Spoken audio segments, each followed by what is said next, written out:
ආයිබෝවන් තවත් දවසක ඊසගෝ වැඩසටහන යටතේ පොඩි ව්‍යාපෘතියක් සම්බන්ධයෙන් ඔය කට්ටියව අපි එකතු කරගන්නවා. ඉතින් අද අපේ ව්‍යාපෘතිය තමයි පොල් 10ක් සිටවන ව්‍යාපෘතිය. ඉතින් මේ ව්‍යාපෘතියේදී අපි අලුත් ක්‍රමවේදයක් තමයි අනුගමනය කරන්නේ.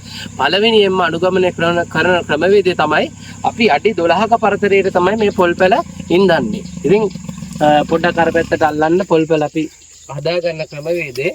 ඉතින් මේ පොල් වල අපි සකසා ගන්න සාමාන්‍යයෙන් මෙන්න මේ විදිහට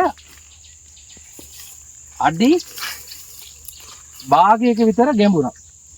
ඉතින් ඔය කට්ටිය දන්නවා සාමාන්‍යයෙන් පොල් පැලයක් හිටවනකොට අඩි 3 වැලක් තමයි කපන්නේ. ඉතින් අපි අලුත් ක්‍රමවේදයකට තමයි යන්නේ. හේතුව ලංකාවේ ගොඩාක්ම පොල් නැති වෙන්න හේතුව වෙලා තියෙන්නේ අද වෙනකොට ওই CRIC එකේ දෙමුහුන් කල්චර් කියලා ලංකාවට ප්‍රභේද කීපයක් හඳුන්වලා දීපු හේතුවෙන් ඉති කඩාගෙන වැටෙනවා.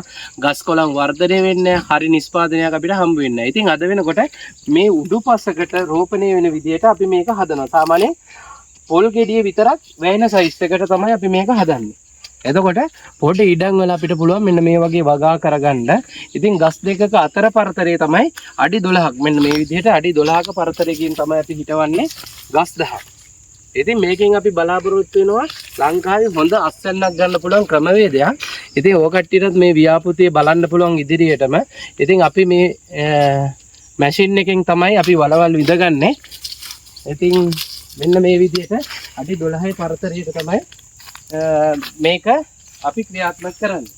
ඉතින් ඔය කට්ටියට බලන්න පුළුවන් මේ වගේ මැෂින් එකකින් අපි දවසකටම මේ පොල් 10 හිටවන ව්‍යාපෘතිය මේ විදිහටම කරගන්නවා.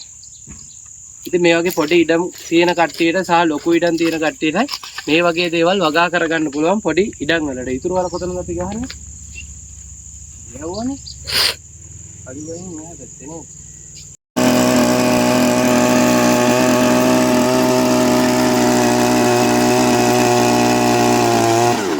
ඉතින් මෙන්න මේ ආකාරයට තමයි මේ වගා කිරිල්ල කරන්නේ. ඒකට සාමාන්‍යයෙන් ගස් දෙකේ අතර පරතරය තමයි අඩි 12. ඉතින් අපි වෙනකොට අද වෙනකොට මේ ව්‍යාපෘතිය අක්කර 50ක තමයි මේ ව්‍යාපෘතිය අරගෙන යන්නේ. ඉතින් මේ ක්‍රමවේදය සාමාන්‍යයෙන් මැලේසියාවේ තමයි තාක්ෂණයක් වශයෙන් ගිහිල්ලා තියෙන්නේ. ඉතින් ලංකාවේ කෘෂිකර්මාන්තය කියන්නේ මිනිසුන් CRI එකේ කියලා පොල් පැල ව්‍යාප්ත කරලා තියෙන්නේ. දැන් හැමෝම වෙනකොට සාමාන්‍යයෙන් CCB පැල වගේ සක්සස් නෑ CRI එකේ පැල. ඒ කියන්නේ දෙමුහුන් කල්චර් කියන්නේ විවිධ රෝග එනවා, සාමාන්‍යයෙන් ඉති කඩාගෙන වැටෙනවා. එතකොට හරි පළදාවක් දෙන්නේ නැහැ. එක ඉත්තක ගෙඩි දෙක තුනයි. ඒ නිසා අද වෙනකොට පොල් මිල ලංකාවේ සෑහෙන මිලකට ගිහිල්ලා තියෙනවා. ඉතින් අපි මේකෙන් බලාපොරොත්තු වෙන්නේ ලංකාවේ මේ පොල් වගාව කරලා මිනිස්සුන්ට සරල විදිහට පොල් ගෙඩිය රුපියල් 100ට 150ට මෑත කාලේදී ගත්ත විදිහට ගන්න පුළුවන් ක්‍රමවේදයක් තමයි හදලා තියෙන්නේ. ඉතින් අපිටත් දායකත්වයක් හම්බුණා අක්කර 50ක මෙන්න මේ විදිහේ වගා භූමියක් නිර්මාණය කරන්න.